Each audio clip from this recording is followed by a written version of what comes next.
So our guest today is world medalist Alex Rose. You've seen him at the Olympics 3 times already. Last Olympics in Paris, became the first Samoan athlete ever to reach an Olympic final. And now he's the first Samoan athlete ever to medal at a world championship. You can see by the size of Alex that he is not a sprinter. He's a discus athlete. And Alex, thanks for joining us. Congratulations. What did it mean to you? Because I know we've been talking to you for years. What did it mean to you to be on that podium in Tokyo? Oh, man. Thank you, Jack. It's a pleasure to be back. And, man, it meant everything, obviously. It was a pretty surreal moment where, you try again and again and again at something. And for it to finally happen and someone's hanging a bronze medal around my neck, I feel like it was just this weird dream that I still have. Like, I wake up every morning, I'm like, did that really happen? Oh yeah, it did. There's the medal right there. So it was just a incredible moment. And to be next to those 2 giants of the sport, the world record holder, and then probably the greatest discus thrower of all time on the podium, it was unreal. Yeah. Did you go in there expecting to win, or were you maybe hoping to make the final? How did this all play out? It was such a weird season for me. 5 months ago, we had our second baby boy.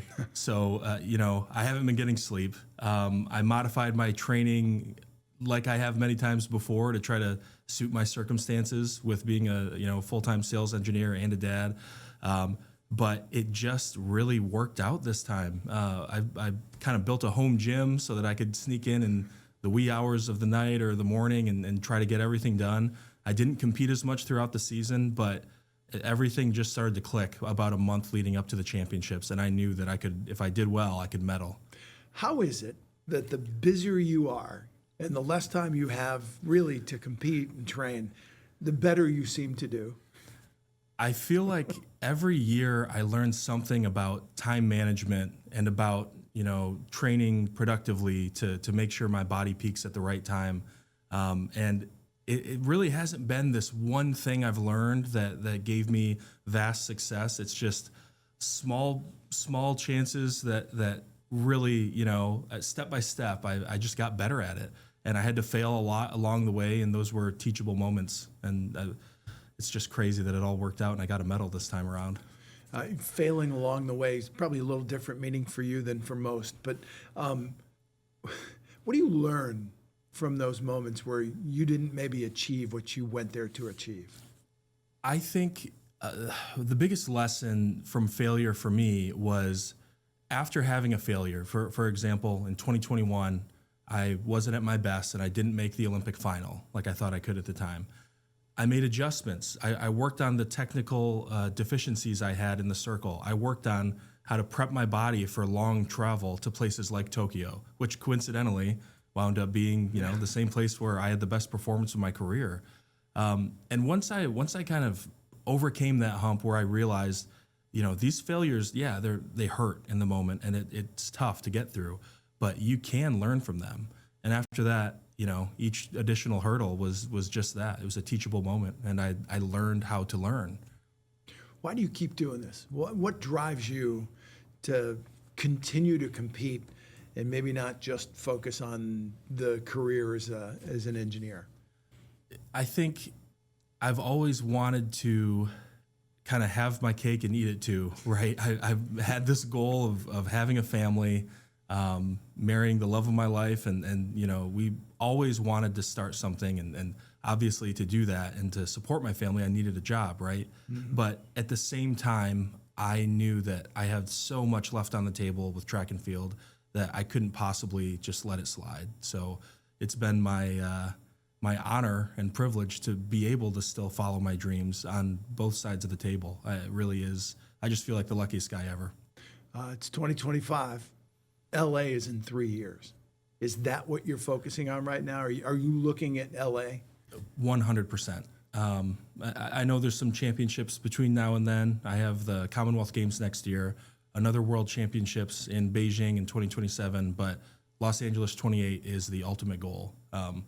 My biggest goals, like the biggest goals you can have as a track and field athlete, are world medal, Olympic medal.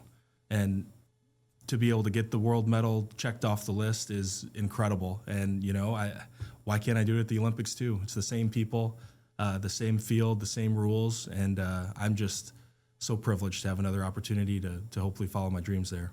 Alex, I know in previous conversations, and we've had many over the years, you talked about how special it would be to be the first Samoan athlete to make an Olympic final. You did that. And we talked in the mix zone afterward, and you could just see what that meant to you. What did this mean to you to be the first Samoan to win a world championship medal? It meant so much more in so many ways because it is a goal to get that medal, and it has been on the list, but it's one of those things that you don't expect to happen with certainty, right? You could have a fantastic career and finish fourth or fifth. Getting third is extremely difficult when discus is the best it's ever been in history. So when that happened, and I start talking with members of the Pacific Islands, and I start talking with people from Samoa and friends and family, it really hit me how special this moment was, because I truly feel like I'm having the opportunity to inspire the youth of the Pacific, and to have a medal and represent them is just incredible. Yeah, what kind of reaction did you get from Samoa, from the heads of the Olympic Committee, and just from the country itself? Oh, I've gotten nothing but positive reactions from everyone. It brings me so much joy to be on New Zealand radio stations or Samoan radio stations, and just talking to the people. What's really interesting is after I won the medal, members of Athletics Samoa, they said, hey, well, let's go to Samoa right now. We're going to celebrate. We're going to introduce you to some people you may not have met yet. And I'm like, guys, I'd love to, but I got to go back to work. I used my PTO to come to this meet.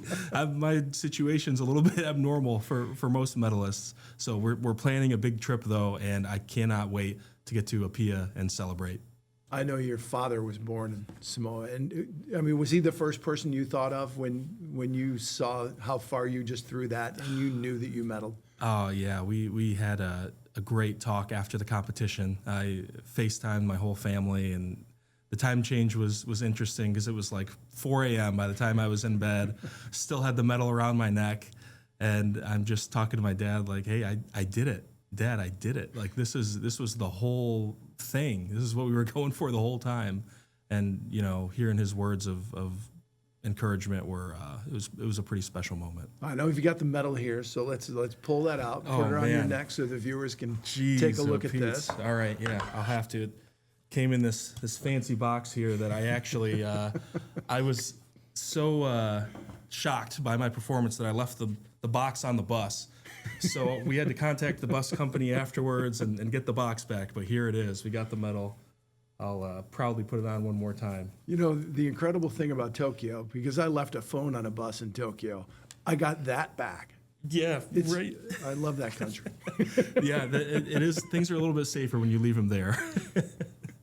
So congratulations, Alex. What an amazing accomplishment. And so it's great that you're going to keep this up. What's it like being a father of two now? Oh, it's. I will say I'm probably not as nervous as I was the first time around. When bad things are happening or your kids are sick or things like that. But it doesn't make it any easier. So now I have a newborn and a toddler who, is learning how to jump out of his bed at night and kind of do whatever he wants to wreak havoc on the house. So sleep is a rarity, but. I'm sure there's going to be even more hurdles upcoming, but I'm just excited to face them again because I have the confidence to do so. And we're excited to see you in LA and the years leading up to it. Thanks, Alex, for joining us here in the Wood TV digital studio. Thank you, Jack. Appreciate it.